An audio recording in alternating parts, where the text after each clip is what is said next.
Hey, good evening everybody. This is Chris Likeness with GottaBeMobile.com, and I'm going to start this phone up here.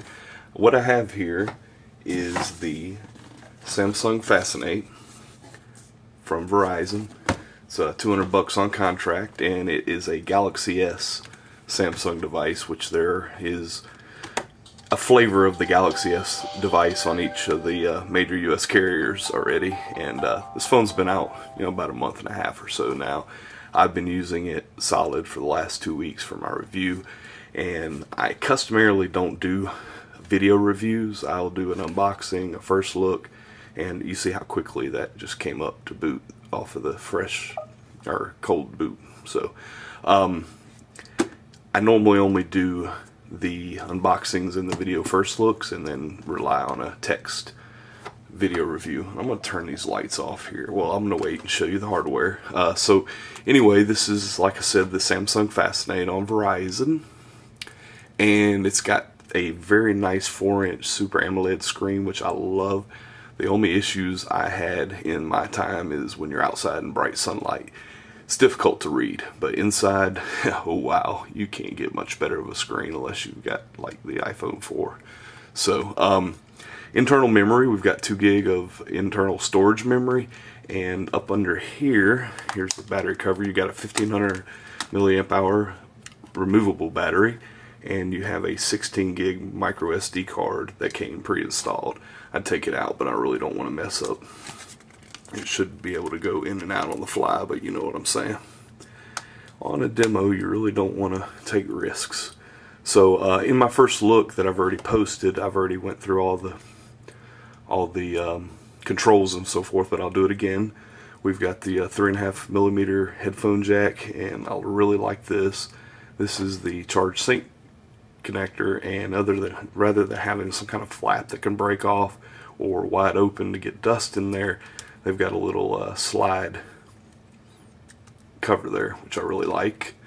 On the side here, all you've got is your volume up and down. On the bottom, you've got your microphone, and you've got the little tab there to pull that back cover off. And on this side, you've got the power button. The camera button, there is not a physical camera button, but you actually control it in the software. Down here, you have 4 customary Android, and this is running 2.1 Android. The capacitive buttons, which, the menu button there, the home button, the back button, and the search button, which every Android phone has. Speaker port up there, and like I said, you got the 4-inch Super AMOLED screen that looks awesome when the lights are out, when you don't have direct light on it, and I'll show you that right now. See how beautiful that is? So, go ahead and get you angled here. I don't really like that light bar right there. So I'm going to go ahead and adjust this and come right back. Okay, here we are, and like you see, you've got your live wallpaper there, which is stunning, especially with the Super AMOLED screen there. And we'll go ahead and open there. With the Samsung iteration of Android 2.1 here, you've got your Bing search engine, which I've been told will be changed to Google once 2.2 Froyo comes out. And there are some hacks to get rid of that if you don't like Bing, but Bing works just fine for me. The voice search worked great for me, even with my southern dialect. Picked up everything. So across here, if you actually start, oops, I don't want to do that. If you start scrolling through the screens, you'll see up here that we have 7 different screens to choose from. I obviously don't use many of them, and most of what you see here is the way that I have it configured for my daily use. But they've got Samsung has some of its own widgets, like this one here, which is a little quick Rolodex of contacts you can text or call those set individuals. I left a screen here so I can show you a couple of other widgets. Like on my home screen, I like to have my application manager here so I can shut things off on a quick fly there, and then some other less used icons, another Samsung widget, and another blank screen. So we'll go over here, could have done it on that screen there, and I will show you a couple of the Samsung widgets that I actually took off. I've got a really nice analog clock. Go ahead and get rid of that. And you can see with the live wallpaper, which is not going to impress many because you've both seen this before. Samsung widget. Several clocks they've got, which I really like. Daily briefing, which is the one that you saw over a couple pages to the left there. Feeds and updates. This is a built-in Twitter and Facebook aggregator, which I don't like. Here, Samsung widgets. Calendar clock, digital clock, feeds and updates, program monitor, which is the one that I've got, and a weather clock, which comes default on the front page. When you get one right out of the box, it'll sit right here in the middle, and I don't like it. But it is kind of snazzy, but I don't really care about the weather. If it's raining outside, it's raining. If it's sunny outside, it's sunny. I don't need a weatherman to tell me that, right? So another thing I really like that Samsung did with the TouchWiz UI iteration on these Galaxy S phones is the application launcher here. Instead of scrolling up and down like on other Android devices, this actually takes the iPhone approach with blocks of icons and left to right scrolling through the icons. So I really liked that. And yeah, go ahead and go back home here. And this is another thing that's different. These 4 icons stay constant across every screen, and they are customizable even though I haven't done any customization to it. Your messaging app is pretty good. You got threaded comments, just kind of like an iPhone. A little conversation with my daughter there. What else? I really like the Bing search, like I said. I like the camera application. Oh, let me tell you about this camera. I have a video that I'm going to have posted here tonight, also showing the HD 720p 1280 by 720 video that I took, which is you just go on the fly. You can change between the camera and the video camera just like that. And for taking a photo, it's just bam. Oops, go back to here.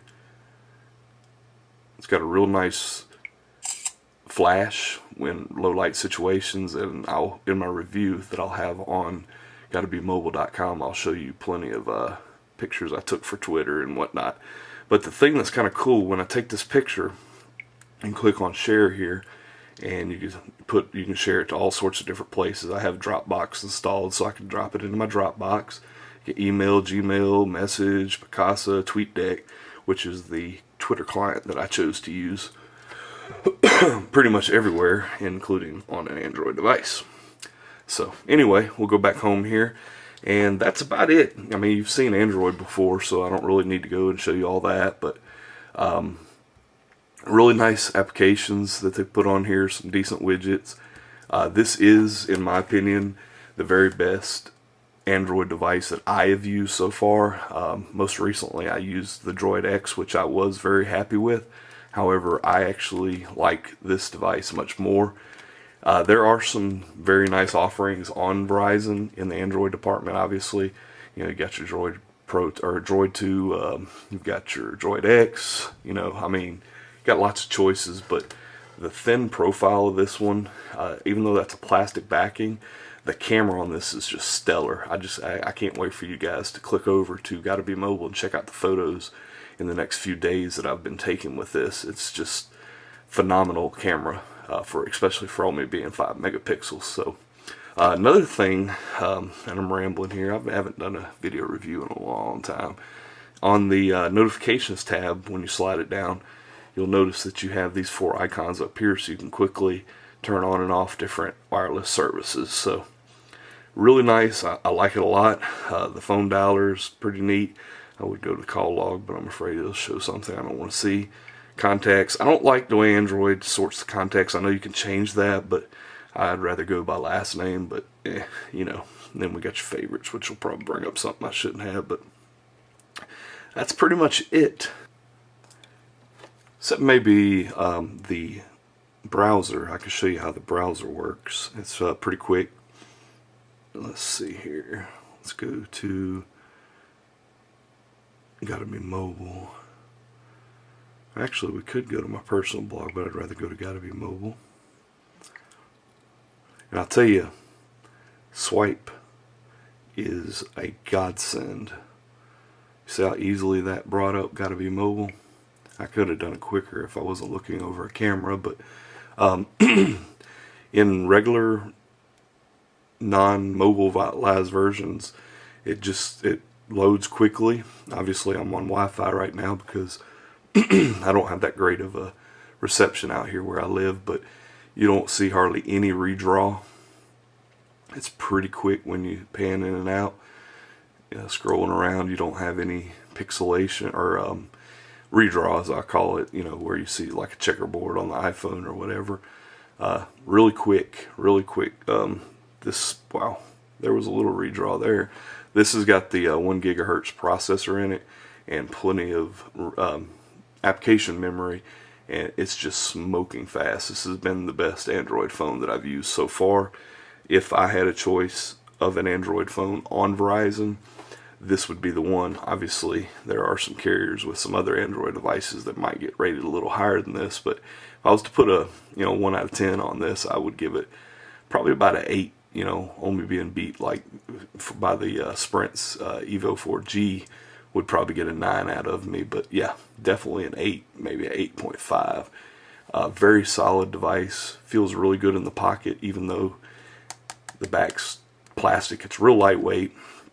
If you've had an opportunity to look at any of the Samsung Galaxy S devices, they're pretty much all the same. I've been told that the screen look of this one is a little tintier as compared to some of the others, which I haven't actually tested, so I can't confirm that. But overall, I don't think you could get much better of a device with no physical keyboard. Obviously, I am, if you've watched my videos before, pretty partial to physical keyboards, but swipe makes it where I really don't even need it. So anyway, I plan to have the full review of this device on Gotta Be Mobile by Monday, November 1st, and I will have full pictures, some video samples, and my text write-up of the device, and I hope that you will take a look at it. And thanks for watching. Chris Leckman's Gotta Be Mobile. Take care.